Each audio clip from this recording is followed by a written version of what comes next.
పెహల్గామ్ లో జరిగినటువంటి ఉగ్ర దాడి 22వ తారీఖున జరిగితే ఇప్పుడు ఆల్మోస్ట్ ఆపరేషన్ సింధూర్ స్టార్ట్ చేసి కూడా ఒక 5 to 6 డేస్ అవుతుంది. సో డైలీ మనకు అందుతున్న అప్డేట్స్ ప్రకారం అయితే ఈ పాకిస్తాన్ కి సంబంధించిన ఈ ఆర్మీ కావచ్చు, లేకపోతే పాకిస్తాన్ తీసుకున్నటువంటి డిసిషన్స్ ఏవైతే ఉన్నాయో మనం స్పష్టంగా చెప్పినాం.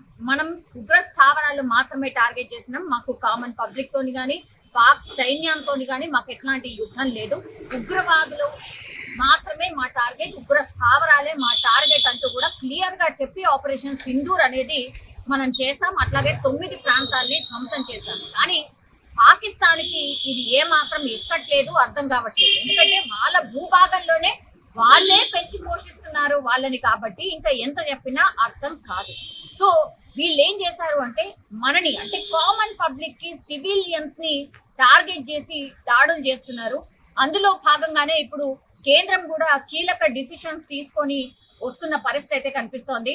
బికాస్ మొత్తం దేశవ్యాప్తంగా కూడా హై అలర్ట్ ప్రకటించిన పరిస్థితి. ఇంకోవైపు ఏమో ఇప్పుడు పాకిస్తాన్ కి సంబంధించిన బార్డర్ రాష్ట్రాలు ఏవైతే ఉన్నాయో, అంటే రాజస్థాన్, గుజరాత్, అలాగే పంజాబ్, అవైతే అత్యంత హై అలర్ట్, అట్లాగే సెన్సిటివ్ జోన్స్ లాగా మారిపోయినాయి.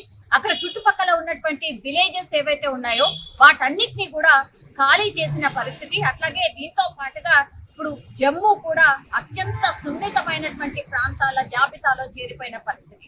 సో అక్కడ పూర్తిగా డిసిషన్స్ చాలా స్ట్రిక్ట్ గా తీసుకుంటున్న పరిస్థితి. సిచ్యువేషన్స్ ని బట్టి ఇప్పుడు కేంద్రం అయితే వెంటనే డిసిషన్స్ తీసుకోవడమే కాదు, వాటిని ఖచ్చితంగా ఇంప్లిమెంట్ చేసేలాగా ఆదేశాలు అయితే జారీ చేసిన పరిస్థితి. మనకు తెలుసు చాలా ప్లేసెస్ లో ఇప్పుడు వెళ్ళిన తర్వాత, అంటే ఎయిర్పోర్ట్ కి వెళ్ళిన తర్వాత ఐదర్ ఫ్లైట్ డిలే ఉంటది, లేదంటే క్యాన్సిల్ అయిన సందర్భాలు ఈ 3-4 రోజుల నుంచి చాలా ఎక్కువగా వినిపిస్తున్నాయి. అట్లాగే మనం పాకిస్తాన్ ఎయిర్ స్పేస్ ని అసలు వాడుకోవట్లేదు కాబట్టి అన్ని డైవర్ట్ కావడము, లేకపోతే రూట్ మార్చుకోను లేట్ గా ప్రయాణాలు చేస్తున్న సిచ్యువేషన్ అయితే కనిపిస్తోంది. అది స్పష్టంగా మనకు తెలుసు.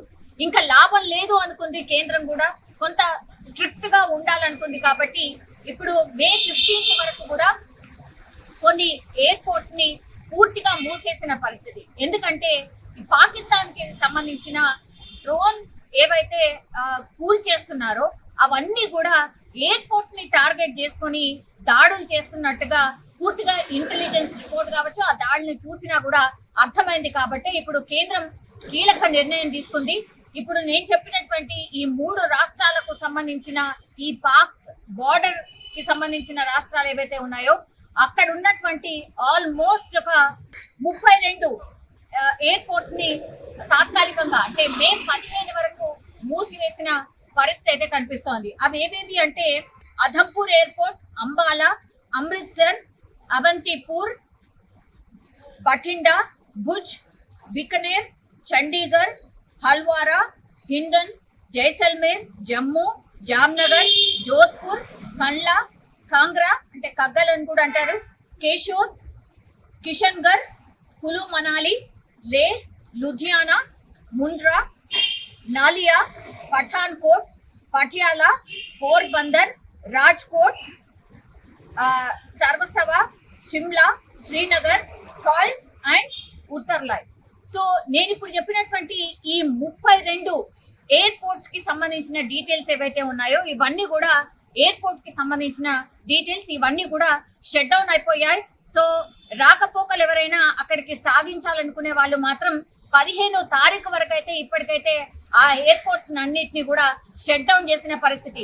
నేను ఇంతకు ముందు చెప్పినట్టుగా ఈ ఎయిర్పోర్ట్స్ ని షట్ డౌన్ చేయడానికి రీజన్ ఒకటే, ఎందుకంటే ఈ పాక్ దాడులు చేస్తోంది కూడా కామన్ పబ్లిక్ ని, సివిలియన్స్ ని టార్గెట్ చేసుకొని దాడులు చేస్తోంది. అందులో భాగంగానే కేంద్రం ఈ నిర్ణయం తీసుకుంది. అందుకని ఎయిర్పోర్ట్స్ ని పూర్తి స్థాయిలో షట్ డౌన్ చేసిన పరిస్థితి అయితే కనిపిస్తోంది. సో ప్రయాణికులు ఎవరైనా ఇక్కడికి వెళ్ళాలనుకునే వాళ్ళు మాత్రం 15వ తారీఖు వరకు ఎంత అర్జెంట్ పనున్నా సరే పోస్ట్ పోన్ చేయాల్సిందిగా విజ్ఞప్తి చేస్తున్నటువంటి పరిస్థితి. 15 తర్వాత కూడా ఏ పరిస్థితి, ఆ రోజు ఎట్లాంటి సిచ్యువేషన్ ఉంటుందో దానికి తర్వాత కూడా ఫర్దర్ గా డిసిషన్స్ ఉంటాయని కూడా స్పష్టంగా చెప్తోంది. సో ఎయిర్పోర్ట్ కి సంబంధించిన ఈ 32 స్థానాల్లో ఇప్పటికైతే ఎయిర్పోర్ట్స్ అన్నిటినీ కూడా మూసివేసింది కేంద్రం.